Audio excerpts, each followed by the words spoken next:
আজকে একটা দুর্ভাগ্যজনক হলো, একটা ঘটনা ঘটে গেছে ঢাকাতে, দেখেছেন। ইসকনের সন্ত্রাসীরা দেশে থাকতে পারবে না।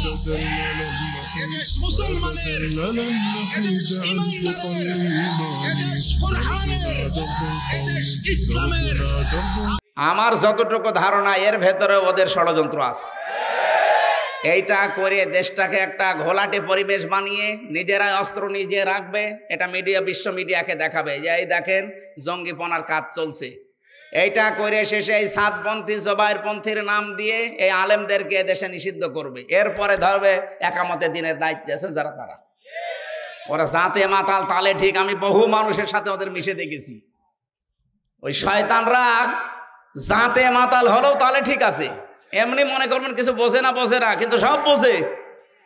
একটা ছেলে শুধু ফুল ছিঁড়তো বাগান থেকে, বাগানের মালিকের ছেলে এসে বলছে, চাচা আপনার ছেলে শুধু ফুল ছেড়ে, ওরা কিছু বলেন না কেন?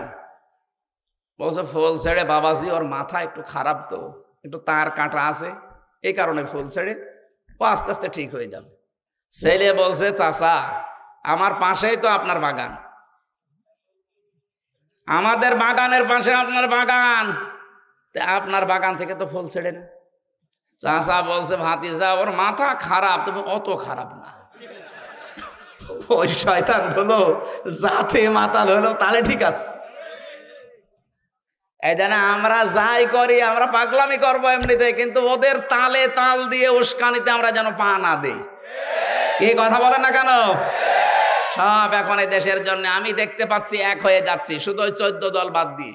ভাই আপনারা তওবা করে ফিরে আসেন, আমরা দেশটাকে সাজাই। হ্যাঁ, তাওবাটা কি এইটা বোঝানোর জন্য আমি কিন্তু আয়াত পড়েছি। অনেকে মনে করেন যে তাওবা মানে আস্তাগফিরুল্লাহ পড়লাম হয়ে গেল। না ভাই, আপনি অপরাধ যা করেছেন এই অপরাধের শাস্তি আগে আপনাকে পাওয়া লাগবে, বা যার কাছে অপরাধ করেছেন তার কাছে আগে স্বীকার করবেন, তার ক্ষতিপূরণ দেবেন। এক মহিলা এসে বলে, ইয়া রাসূলুল্লাহ, হে ভালো করে শুনবেন, হে রাসূল আমি জিনা করেছি, আপনি আমার বিচার করেন। নবীজি মুখ ঘুরিয়ে নিলেন। মহিলা বলে, হে রাসূল আমি জিনা করেছি। নবীজি আবার মুখ ঘুরিয়ে নিলেন। 3 বার তিনি মুখ ঘুরিয়ে বললেন, মহিলা এ কথা কাউকে বলবা না, যাও চলে যাও। মেয়েটা বলে, ইয়া রাসূলুল্লাহ আমি তো আপনার মুখে শুনেছি কোন মানুষ যদি পৃথিবীতে কোন অন্যায় করে, এই অন্যায়ের শাস্তি যদি না হয় কিয়ামতে আল্লাহ 3টা পাপের শাস্তি ডবল করে দেবে। কয়টা? 3টা পাপ যদি দুনিয়ায় কেউ করে তার শাস্তি হবে ডবল। এই আয়াতের আগে আছে, ইদাআফ লাহুল আযাবু ইয়াউমাল কিয়ামাহ। আল্লাহ পাক বলেন আমি শাস্তি তাদেরকে ডবল দেব কিয়ামতে। ওয়া খালুদ ফীহি মুহানা, এবং তাদেরকে অপমানজনক অবস্থায় আমি জাহান্নামে প্রবেশ করাবো। বলেন নাউজুবিল্লাহ। আমি আবার প্রশ্ন করছি, পাপ কয়টা? আরো জোরে। শাস্তি কয়টা? আরো জোরে। এখন থেকে আমরা যেন জীবনে এই পাপে না জড়াই। এর আগের আয়াতে আছে, ওয়াল্লাযীনা লা ইয়াদউনা মা'আল্লাহি ইলাহান আখার, যারা আল্লাহকে ডাকে এবং অন্য কাউকে তার সাথে জুড়ে দেয়। আর এটা বাংলাদেশ আর ভারতে বেশি। এই যে তাহেরি সাহেব যে জিকির করে, ইয়ালি বাবা, শালি বাবা, কেল্লা বাবা, ফতে বাবা, বলেন তো আল্লাহর নাম কিছুক্ষণ করে এরপরে কেল্লা ফতে বলে কিনা? কি পড়লেন এখানে? লা ইয়াদউনা মা'আল্লাহি ইলাহান আখার, মা'আল্লাহ আল্লাহর সাথে, ইলাহান আখারা অন্য কাউকে যারা ডাকেন। যেহেতু রেকর্ড হচ্ছে এই জন্য বলছি, সারা দুনিয়ায় ছড়াবে, সাবধান। কারো এই ছলে বলে কৌশলে পা দিয়ে নিজেকে আপনি জাহান্নামী বানাবেন না। ওরা জাহান্নামে যায়, যাক, দরকার হয় আরো একটা ঠেলা দিয়ে দেব, কিন্তু আমরা নিজেরা ওদের মতো বানানো জিকির করে জাহান্নামে যাব না। আল্লাহর সাথে যারা অন্য কাউকে ডাকেন আপনার শাস্তি কিন্তু একটা না, কয়টা? আরো জোরে বলেন। একেবারে স্পষ্ট দলিল। এবার বলেন তো ওরা যা করছে ওদের শাস্তি কয়টা হওয়া দরকার? 2 নম্বরে, ওয়ালা ইয়াকতুলুনান নাফসাল্লাতী হারামাল্লাহু ইল্লা বিল হক, যারা অন্যায় ভাবে মানুষ হত্যা করে। আপনি বলেন এই যে 2732 জন মানুষ আপনি মেরে ফেললেন, অবৈধ সিয়ার টিকাতে পারলেন না, মাঝখান থেকে আল্লাহর ডবল শাস্তির উপযুক্ত হয়ে গেলেন। এখনো পর্যন্ত 2780 জন মানুষ হাসপাতালে কাতরায়। কত মানুষের হাত নেই, পা নেই, চোখ নেই, অন্ডকোষ উড়ে গেছে। এই ছেলে কিসের গল্প করো?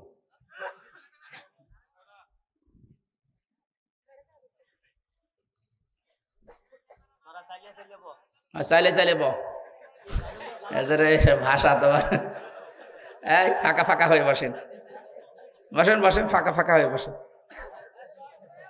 আমার ভাইরা, দুনিয়াতে যারা মানুষ হত্যার সাথে জড়িত ছিলেন, এখন আছেন, এখনো পর্যন্ত অনেকে মানুষ হত্যা করছেন। এই যে 4 জন মানুষকে মেরে ফেললেন, কার ইন্ধনে কার ইঙ্গিতে আমি জানি না, আপনার কিন্তু ডবল শাস্তি হবে। যাকে মেরে ফেলেছেন আপনি তাকে দিয়ত দেবেন, জরিমানা দেওয়া লাগবে আপনাকে। তার বাবার কাছে, তার মায়ের কাছে, স্ত্রীর সন্তানের কাছে গিয়ে বলবেন যে মেরে ফেলেছি, এখন কি করবেন বলেন।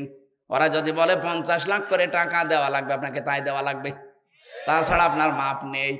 বাংলাদেশের যে বিচার ব্যবস্থা, হত্যা করলে তাকে হয় 20 বছর 30 বছর জেল দিয়ে দেয়, না এর দ্বারা মাপ হবে না। হয় আপনাকে মেরে ফেলা লাগবে অথবা আপনাকে ক্ষতিপূরণ দেওয়া লাগবে। এক কথা বলছেন? আপনি 2732 জন মানুষ মারলেন, কি ক্ষতিপূরণ দেবেন এখন বলেন? কি ক্ষতিপূরণ দেবেন? কি আছে আপনার কাছে? আপনার যে বাড়িটা ঢাকায়, ওইটাও তো টয়লেট হয়ে গেছে। হ্যাঁ, আপনি যান, এখন উন্মুক্ত টয়লেট, মানুষ যাচ্ছে দেখছে 4-5 জন 10 জন করে একসাথে, কেউ এদিকে কেউ এদিকে কেউ এদিকে, মনে হচ্ছে গণহারে টয়লেট চলছে। আপনার বাড়িটাও তো হয়ে গেল পরিত্যক্ত। এতগুলো মানুষকে আপনি দুনিয়া থেকে বিদায় করে দিয়ে এখন আপনার আফসোস হয় না, অনুশোচনা করেন না, এখনো আপনি উল্টাপাল্টা কথা বলেন। মানুষের পাপের বোঝা যখন পরিপূর্ণ হয়ে যায়, ইন্নামা নমলি লাহুম লিয়াজদাদু ইসমা ওয়া লাহুম আযাবুম মুহিন। সূরা আলে ইমরানে আল্লাহ জানিয়েছেন, মানুষের পাপের বোঝা যখন পরিপূর্ণ হয়ে যায়, ওই মানুষকে আল্লাহ তখন অপমানজনক শাস্তি দেয়। তার কি অপমান করবে? কালা মানিকের মতো বিচারপতিকে আল্লাহ কলা পাতায় শুইয়েছে, এমনকি ওর বিসিও একটা উড়ে গেছে। না, আমি হাসির জন্য বলছি না, আপনি খোঁজ নিয়ে দেখেন, ওর বিসি একটা উড়ে গেছে। তাহলে ওর সংসার আর হবে? ওর বউ যদি এখন শোনে যে সত্যি সত্যি ওর বিসি নেই, ও তো কালকে চলে যাবে। এই শয়তানের কারণে হাজারো মানুষ বিচারের নামে প্রহসন পেয়েছে। বলেন, বলে আল্লামা সাঈদীকে ফাঁসি দিয়ে আমি জীবনের সবচাইতে ভালো কাজ করেছি।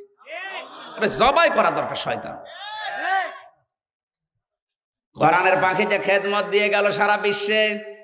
আপনার মতো মানিক 1 কোটি মিলেও কিচ্ছু করতে পারবেন না, তার একটা পশমের সমানও না। কারণ আল্লাহ পাক নবীকে যে স্বপ্নগুলো দেখিয়েছেন, প্রত্যেকটা স্বপ্ন আল্লাহর নবীর পূরণ হয়েছিল।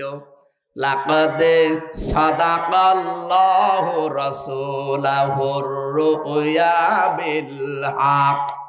আল্লাহ পাক বলেন, অবশ্যই আমি আল্লাহ, এখানে ফাইল আল্লাহ নিজে, অবশ্যই আমি আল্লাহ আমার রাসূলকে যে স্বপ্ন দেখিয়েছি এটা বাস্তবে রূপ দেব, এটা সত্য। এখন কি রসুল আছে? এই আয়াত আছে, সূরা ফাতিহির আয়াত। রসুল নেই, আয়াত আছে কেন? কারণ কিয়ামত পর্যন্ত রসুল থাকবে না, কিন্তু রসুলের নায়েব থাকবে, রসুলের উত্তরাধিকারী থাকবে, নায়েবে রসুল। কথা বলো না কেন? রসুলের ওয়ারিসরা থাকবে। আল্লামা সাঈদী রসুলের ওয়ারিস, কারণ সে এলেম পেয়েছে।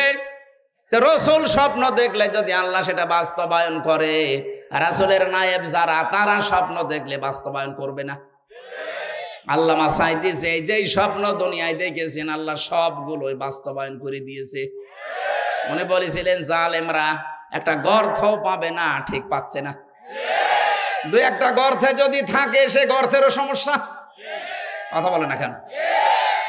উনি স্বপ্ন দেখেছিলেন জালেমরা এদেশের প্রতি ইঞ্চিতে ইসলাম কায়েম হবে, শুধু চলতে থাকবে, জালেমদের কিছু করার থাকবে না। তাই হচ্ছে। এমন কোন জায়গা নেই, ঘর নেই, বাড়ি নেই, অফিস নেই যেখানে ইসলামের দাওয়াত আজ পৌঁছাচ্ছে না। উনি স্বপ্ন দেখেছিলেন জালেমদেরকে শুধু এখানে নাড়া দেওয়া হবে, দিল্লি গিয়ে পড়বে, তাই পড়িছে। ওনার আর একটা স্বপ্ন আমি কয়েকদিন আগে শুনেছি, লন্ডনে উনি স্বপ্নের কথা বলছিলেন যে আমার জীবনের স্বপ্ন সবচাইতে বেশি যে বাংলাদেশে ৫৬,০০০ বর্গ মাইলে কোরআনের রাজ কায়েম হবে। আমার তো মনে হচ্ছে এই স্বপ্নটাও সামনে বাস্তবায়ন হবে। যেভাবে মানুষ ইসলামের দিকে আমরা আসতেছি, অবশ্যই আল্লাহ নায়েবে রাসূলের এই স্বপ্নকে উনি প্রতিফলন ঘটাবেন, আর আমরা ওই আশায় আছি। কথা বলেন না কেন? আমাদের এখন পরিবর্তনের বড় সময়। নায়েবে রাসূলদের এই স্বপ্নকে বাস্তবে রূপ দিতে হলে আমাদেরকে ঐক্যবদ্ধ হওয়া লাগবে। ইন্নাল্লাহা লা ইউগাইয়িরু মা বিকাওমিন হাত্তা ইউগাইয়িরু মা বিআনফুসিহিম। সূরা রদের ভেতরে আল্লাহ জানিয়েছেন অবশ্যই আল্লাহ ওই জাতির ভাগ্য পরিবর্তন করে না যে জাতি তার নিজের ভাগ্যকে পরিবর্তনের চেষ্টা না করে। যেহেতু সময় সুযোগ আল্লাহ পরিবেশ তৈরি করে দিয়েছে, আহ্বান জানাবো, আশা করবো আমরা যেন আমাদের ভাগ্যকে উন্নত করার জন্য কোন চেষ্টা চালাই। কি কথা বলেন না কেন? কথা বলছেন আপনি? সময় কিন্তু আল্লাহ তৈরি করে দিয়েছে। আল্লাহ পাক বলেন ফাতিলকা বুয়ুতুহুম খাবিয়াতাম বিমা যালামু। সূরা নমলের 52 নম্বর আয়াতে আছে। আল্লাহ জানা এই হাত দিয়ে এভাবে দেখাচ্ছে, ওই ফাতিলকা বুয়ুতুহুম, বাইতুন না বুয়ুত, বহু বচন। আল্লাহ বলেন এই সেই ঘরগুলো। আমার তো মনে হচ্ছে ২০০৫-২৪ সালের ৫ আগস্টে আল্লাহ এইভাবে দেখিয়েছেন বাংলার মানুষকে, এই সেই ঘরগুলো। ফাতিলকা বুয়ুতুহুম, এই সেই, আরো জোরে বলেন, এই সেই কি? এই সেই ঘরগুলো কি? খাবিয়াতান। আল্লাহ বলেন আমি জনশূন্য করে দিয়েছি, পরিত্যক্ত বানিয়ে দিয়েছি, বিমা যালামু, এদের জুলুমের কারণে। আপনার বিশ্বাস না হলে কুষ্টিয়ায় চলেন, হানিফের বাড়ি দেখাবো, জাতীয় টয়লেট হয়ে গেছে। অথচ ওখানে বসে বসে কত দুর্বিসন্ধি করতো। একামতে দিনের যারা দায়িত্বে আছে তাদেরকে ধরিয়ে দিত, মিথ্যা মামলা দিত, ওই ঘরে বসে বসে দুর্বিসন্ধি করে। অথচ ওই বাড়িটা এখন পরিত্যক্ত, মানুষ এখন গণ টয়লেট ব্যবহার করছে। শুধু হানিফের বাড়ি না, সারা বাংলাদেশে ৬৩০টা থানার কম বেশি আমি প্রায় জায়গায় গেলাম, যেখানে যাই দেখি আল্লাহ পাক নিজে মনে হচ্ছে জালেমদের বাড়ি ঘর সব উজাড় বানিয়ে দিয়েছে। এখান থেকে আমাদের শিক্ষা কি? এর পরের শব্দে আল্লাহ দিয়েছেন ইন্না ফি যালিকা লায়াতাল লিকাওমিন ইয়ালামুন। ইন্না ফি যালিকা লায়াতান, লামে তাকিদ আছে। যারা আরবি গ্রামার বোঝে জিজ্ঞাসা করেন কত কঠিন শব্দ এটা। আমি ২৭টা বিষয় পেয়েছি এই লামের ভেতরে। তাফসিরে মাজহারির ভেতরে পাবেন, ফি জিলালিল কোরআনের ভেতরে পাবেন, হাক্কানির ভেতরে পাবেন। এগুলো সব পড়ে পড়ে দেখেছি আল্লাহ পাক জানো হাজার হাজার বছর আগে লূত নবীর জামানায় এই আয়াতটা নবীজিকে শুনিয়েছিলেন। এখন আমাদেরকে ২০২৪-এর ৫ আগস্ট আবার নতুন করে শোনাচ্ছেন। বাংলার মানুষেরা, এর ভেতরে তোদের জন্য শিক্ষা আছে। কি সেইটা? এদের এত বড় কঠিন শিকড় যদি আমি আল্লাহ কেটে দিতে পারি, ১৫ বছরের শিকড়, একেবারে দারোয়ান থেকে সংসদ পর্যন্ত সব ওদের লোক সেট করা ছিল, বানিয়ে বলছি। এত বড় শিকড় যদি আল্লাহ কেটে দিতে পারে, ওদের এত বড় বড় অট্টালিকা বাড়ি যদি আল্লাহ সব নিমেষে টয়লেট বানিয়ে দিতে পারে। গত পরশুদিনও ছিলাম আমি এই যে পাশের জেলা কিশোরগঞ্জ, আসার সময় দেখলাম ওদের যে কেন্দ্রীয় অফিস যেটা জেলার, ওটা এখন টয়লেট। তাও একজন না, ৪-৫ জন যাচ্ছে, কেউ এদিকে কেউ এদিকে কেউ এদিকে, মনে হচ্ছে যে একেবারে জামাতবদ্ধ টয়লেট চলছে। অথচ আমার সাথে গাড়িতে যে ছিল লোকটা বলছে ৩৫ বছর কত জাঁকজমক চলছিল এই ঘরটা, নিমেষে আল্লাহ পাক এটাকে পরিত্যক্ত টয়লেট বানিয়ে দিয়েছেন। এদের এত বড় শিকড় যদি আল্লাহ কেটে টয়লেট বানাতে পারে, এখন যারা আশায় আছো যে সামনে চেয়ার পায়, কি করেন দেখেন, কি করবেন? আপনিও যদি সত্যিই জুলুমের পথ বেছে নেন, আগামীতে যারা আসবেন, যদি মানবতার উপরে, দেশের জনগণের উপরে জুলুম করেন, চাঁদাবাজি যদি বন্ধ না করেন, 5 বছরের ব্যবধানে আপনার বাড়িও উজাড় গৃহ হয়ে যাবে। কি বলেছি আপনি টের পেয়েছেন? না না, আন্দাজে চিল্লালেন। আলহামদুলিল্লাহ টের পেয়েছেন, জানি এটা মানা লাগবে আমাদের। এখনো পর্যন্ত যারা শিক্ষা নিতে পারেন না, আশায় বুক বেঁধে আছেন, দাঁড়ান পায়। কি দাঁড়ান পায় মানে? আপনার চাইতে ওরা কি কম ছিল? আপনি তো 5 বছরের জন্য নাই যেভাবে যাবেন, আর ওরা 15 বছর। কত গভীরে শিকড় ছিল। ফাকতিয়া দাবিরুল কওমিল্লাযিনা যালামু, সূরা আনামের 45 নম্বর আয়াতের মাঝের প্রথম অংশে আছে আল্লাহ পাক বলেন, আমি নিজে জালেমদের শিকড় কেটে দিয়েছি। জালেমদেরকে কিন্তু টার্গেট করেন আল্লাহ নিজে। জালেমদেরকে টার্গেট করে কে? এটা সূরা শূরা 25 নাম্বার পারার 6 নাম্বার পৃষ্ঠা 13 নাম্বার লাইনের 42 নাম্বার আয়াতে আছে, ইন্নামাস সাবিলু আলাল্লাযিনা ইয়াজলিমুনান নাস। আল্লাহ পাক বলেন, আমি নিজে জালেমদের বিরুদ্ধে মামলা দেব। সুতরাং এই 15.5 বছরে 1628 জন মানুষ বাংলার চেয়ার চালিয়েছে। কথা বলছেন না কারণ? আমি হিসাব করে দেখেছি, এই 1628 জন মানুষই আল্লাহর মামলার আসামি। এরা কম বেশি সবাই জুলুম করেছে জনগণের উপরে, কেউ ডাইরেক্ট, কেউ ইনডাইরেক্ট। কেউ হয়তো সরাসরি জালেম ছিল, কেউ জালেমের সহযোগী ছিল। অনেকে এখন ফেরেশতা সাজে, হুজুর আমার কিছু করার ছিল না। করার ছিল না মানে? এই লোকের কিছু করার ছিল না, এ টিকে থাকলো কি করে? তোমার কিছু করার ছিল না, তাই তোমার এত টাকা। এই যে মমতাজ কালকে ধরা পড়ে বলছে আমার কিছু করার ছিল না। ধরা পড়েনি, স্ট্যাটাস দিয়েছে যে রাজনীতিতে আসা আমার ভুল হয়ে গেছে, আমি গান গেয়ে খাচ্ছিলাম, ওইটাই ভালো ছিল। এখন টের পাচ্ছে। জুতা পিটা করা দরকার শয়তানদের। খালি হাওয়া দিত, সংসদ চলে বাংলাদেশের মানুষের টাকায়, আর ও বসে বসে ওই জালেমাকে হাওয়া দিত। আরো জালেমও আছে, হাসির তালে আছে। যত হাওয়া দেয় তত ফলে। এখন আর কেউ হাওয়া দিচ্ছে না, নিজে নিজে এই দেশের বিভিন্ন উটকা ফুটকাকে মোবাইল করে, মোবাইলে নিজে মোবাইল করে, নিজে রেকর্ড করে, নিজে এডিটিং করে, নিজে ছেড়ে দেয়। এই কথা বলে না কেন? এটা যে নিজে করে আমি বানিয়ে বলছি, এর প্রমাণ পাওয়া গেছে। এই দেশে যাদের কাছে মোবাইল করেছে, একটা কোনো নাম করা মানুষের কাছে মোবাইল করেছে। ওই গাইবান্ধার পলাশ বাড়ি, সেই কোথায় চরের ভেতরে কার বাড়ি, ইউনিয়নের 100 নাম্বার সদস্য, তার কাছে উনি কল দিয়েছে দিল্লি থেকে। ও জীবনে ওর নাম শুনেছে। তার কাছে কল দিয়ে বলছে, অমক আমি চট করে ঢুকে পড়বো, তুমি লিস্ট করো। নিজে নিজে এগুলো আগে সেকে সাজিয়ে নেয়। এটা পিনাকি ভট্টাচার্য সব ধরে ফেলেছে। আপনি চলেন ডালে ডালে, আর এরা চলে পাতায় পাতায়।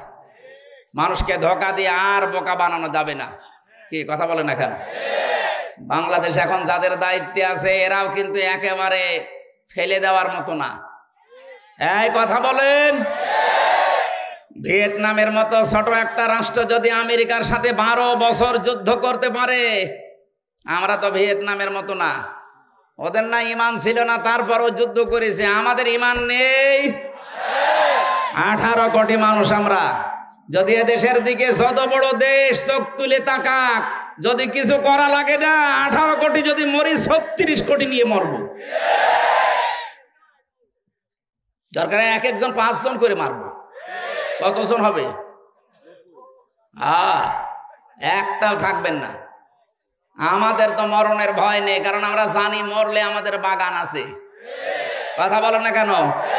আর ওদের সবচাইতে বেশি ভয় মরণের। আমি বললাম না, বহু প্রদেশে আমি ঘুরেছি। ওয়ালা তাজিদান্নাহুম আহরাসান নাসি আলা হায়াতি ওয়া মিনাল্লাযিনা আশরাকু। আল্লাহ তাআলা কোরআনে দিয়েছেন সূরা বাকারায়, হে নবী আপনি দেখতে পাবেন সবচাইতে বেশি মৃত্যুকে ভয় করে মুশরিকরা। আর ওরা যেহেতু মুশরিক, ওদের ভেতরে সবচাইতে বেশি ভয় মরণের। শুধু মরণের রাস্তা একটু খুলে দেবেন, আপনাকে ভাই না বাপ বলবে। শুধু ব্যবসা বন্ধ করে দেব এই ঘোষণা দিয়েছে, এখন বাপ ডাকতেছে। আমরা তো নিষেধ করিনি। আমার মনে হচ্ছে জানুয়ারির 20 তারিখ আসুক, দেখেন ট্রাম্প যদি একটু নড়াচড়া দেয় ও ট্রাম্পকে দোলা ভাই ডাকবে, আর আমাদেরকে তখন দোলা ভাইয়ের ভাই ডাকবে। এই কথা বলেন না, আমরা ছোটতাতে কি হয়েছে, বিশ্বের সবাই এখন জানে বাংলাদেশের সংখ্যালঘু কোনো নির্যাতন নেই, সাম্প্রদায়িক সম্প্রীতিতে 1 নম্বরে আছে বিশ্বের 257টা রাষ্ট্রের ভেতরে বাংলাদেশ। সুবহানাল্লাহ বলতে পারেন নাই? জালেমদের থেকে আমাদের শিক্ষা নেওয়ার বিষয় এই, এদের এত বড় শিকড় আল্লাহ যদি কেটে দিতে পারে, আমাদের তাও কাটতে আল্লাহর বেশি সময় লাগবে না।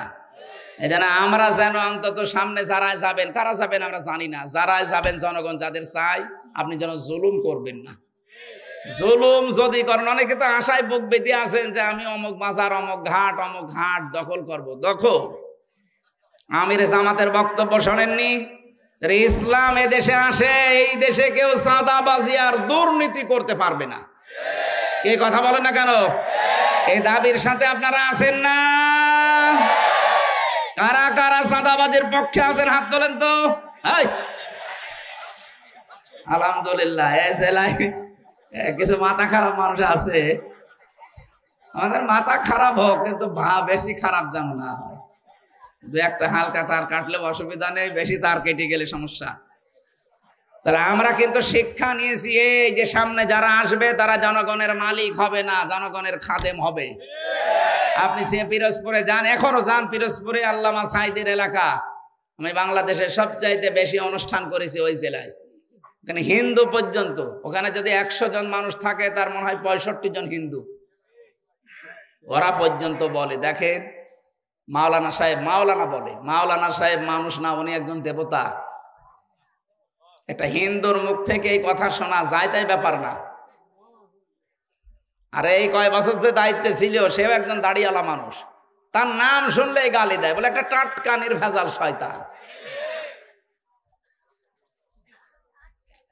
সবচাইতে বেশি কষ্ট পেয়েছিলাম জেলখানা থাকা অবস্থায়। আল্লাহর এই অলিকে ওরা মেরে ফেলেছে। মারা যায়নি, কে বলে মারা গেছে, ওনাকে মেরে ফেলা হয়েছে।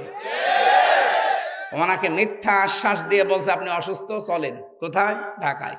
প্রথমে গাজীপুরে নিয়ে নামকাওয়াস্তে ঢাকায় নিয়ে ইঞ্জেকশন দিয়ে মেরে ফেলেছে। ওই যে চাচা এরশাদকে নির্বাচনের আগে এসে বাড়ির থেকে বলছে চলেন। কোথায়? হাসপাতালে। কেন? আপনি অসুস্থ। বলছে না আমি অসুস্থ না। আরে আপনি অসুস্থ। এইভাবে বলে কোরআনের পাখিকে ওরা বের করেছিল যে আপনি অসুস্থ, আপনাকে চিকিৎসা করে ছেড়ে দেওয়া হবে। দেখেন না শেষের হাসিটা, এই হাসির ভেতরে সব আছে। আমার মনে হয় এখন এই মোস্তফা জামান ডাক্তার আর ওর সাথে যারা ছিল, যদি একটু ডিম দেখানো যায় সব বলে দেবে। এই লোকটাকে আপনারা বিদায় করে দিলেন। এখন যদি একটু বেশি থাকতো, এক একটা বিভাগে শুধু একবার করে গেলে দেশটা ইসলামের জন্য পরিবর্তন হয়ে যেত। আল্লাহ তার ভেতরে এমন কিছু জাদু দিয়েছিলেন, দল মত দেখতো না। কথা বলেন না কেন? আপনারা বাঁচতে দিলেন না। 50টা বছর কোরআনে কারিম সারা বিশ্বে প্রচার করলো, এই তার প্রতিদান দিলেন। এজন্য আমরা এই মহিলার দিকে তাকিয়ে নবীজি বললেন যাও, সন্তান যেহেতু পেটে আছে, পেটের সন্তান যখন খালাস হবে ওই সময় আসবা। নিয়ে এসেছে। নবীজি বললেন ছেলেটাকে একটা সাহাবীর হাতে দিয়ে দাও, ওকে পাথর মারা আরম্ভ করো। চারিদিকে যখন রক্ত ফিনকি দিয়ে পড়ছিল, হযরতে খালিদ ইবনে ওয়ালিদ উনি বলেন আমার শরীরে রক্ত লাগার পরে আমি বরদোয়া দিয়েছি। নবীজি বললেন না, এই কথা বলা যাবে না। এই মহিলার তওবা এত বেশি আল্লাহ কবুল করেছে যে মক্কা, পুরা মক্কাবাসীকে যদি ভাগ করে দেওয়া যায়, প্রত্যেককে সমান তালে ভাগ করে দেওয়া যাবে। কি বোঝালেন এখান থেকে? খালি ঘটনা সে ছোটবেলা থেকে শুনছেন, কিছু নিয়েছেন এখান থেকে? নবীজি এই মহিলাকে বলতে পারতেন না যে ঠিক আছে গোপনে করেছো কাজটা, গোপনে আস্তাগফিরুল্লাহ পড়ে নিও? পারতেন না? কেন তাকে শাস্তি দিয়ে দুনিয়া থেকে বিদায় করলেন বলেন? এই যে 3 নাম্বার যেটা আছে, ওয়ালা ইয়াজনুন, জেনা করা যাবে না। কেউ জেনা করলে ওমা ইয়াফআল যালিকা ইয়ালকা আসামা, সে যেন পাপ অর্জন করে নিয়েছে, আর এই পাপের শাস্তি ডবল হবে। মেয়েটা জেনেছিল এই যে দুনিয়াতে আমাকে শাস্তি দিয়ে দেন, এটা যেন কিয়ামতে ডবল করে বিচার না হয়। সুতরাং এই 15.5 বছরে যারা অন্যায় অপরাধ, খুন, গুম, মিথ্যা মামলা, মিথ্যা সাক্ষী, আয়না ঘরের সাথে যারা জড়িত, আপনার কারণে বহু মানুষ ব্যবসা করতে পারে নাই, আপনার কারণে উপরে উঠবে, চেয়ারে উঠতে পারে নাই, এ কথা বলছেন এখানে। বহু মানুষ এরকম নির্যাতনের শিকার ছিল না, যাদেরকে বৈষম্যের শিকার করে রেখেছিলেন, আপনি তাদের কাছে যান, যে বলেন যে ভাই যাই হোক হয়ে গেছে, মাফ করে দেন, আপনার যা ক্ষতি হয়েছে আমি ক্ষতিপূরণ দেব। টাকা তো কম কামাননি, কি টাকাগুলো এখন জায়েজ পন্থায় খরচ করেন, যার টাকা তারে ফেরত দেন, দিয়ে আস্তাগফিরুল্লাহ পড়েন, তাহলে আপনার মাফ হবে। আমি আপনাকে বাঁচার জন্য বললাম। এরপরও যদি আপনি ঘাট তাড়ামি করেন, না আমি কাবা শরীফে যে আস্তাগফিরুল্লাহ পড়বো, আপনি কি কাবায় গিয়ে অপরাধ করেছেন? বাংলাদেশে টাকা মারে আর কাবা শরীফে যে মাফ চায়। আপনি তো মাফ চাবেন তার কাছে, অপরাধ করেছেন যার কাছে। কথা বলেন না কেন? এদেশের এই ভুল ভ্রান্তি কে শিখিয়েছে আমি জানি না। অপরাধ করে একজনের কাছে, মাফ চায় আর একজনের কাছে। ভাইয়ের জমি ফাঁকি দিয়েছে, জনগণের জমি ফাঁকি দিয়েছে, ও কাবা শরীফে গেলাপ ধরে দেখি কাঁদে। আরে ভাই আপনি এখানে কাঁদেন কেন? মাফ চায়। মাফ চাবেন কি আপনি আল্লাহর কাছে দোষ করেছেন? দোষ করেছেন আপনার ভাইয়ের জমি ফাঁকি দিয়ে, আপনি জনগণের সম্পদ আত্মসাৎ করে। ওটা তো আর কাবা শরীফে না, ওটা কোথায়? সুতরাং বাংলাদেশে অপরাধ করেছেন, সেখানে যান। এখানে বসে বসে কান্নাকাটি করে লাভ কি? আল্লাহর কাছে যা করেছেন ওইগুলো ওনার কাছে বলেন। আমার কাছে আমার ছেলে একজন ওসি ছিল আমার সাথে, আমি তো ছিলাম ছেলে, কন্ডেম ছেলে, ফাঁসির আসামি যেখানে ওই জায়গায়। দেখে ওই ওসি সাহেব একদিন রাতের বেলা, ওনাদের আবার পরে রাত 9টা 10টায় সিলগালা দিত, তালা লাগাতো ওদের 9টা 10টা ওই সময়। একবার দেখি এসেছে, আমাদের তো আসরের সময় তালা মারা সব, আর আমার তো 24 ঘন্টা তালা মারা।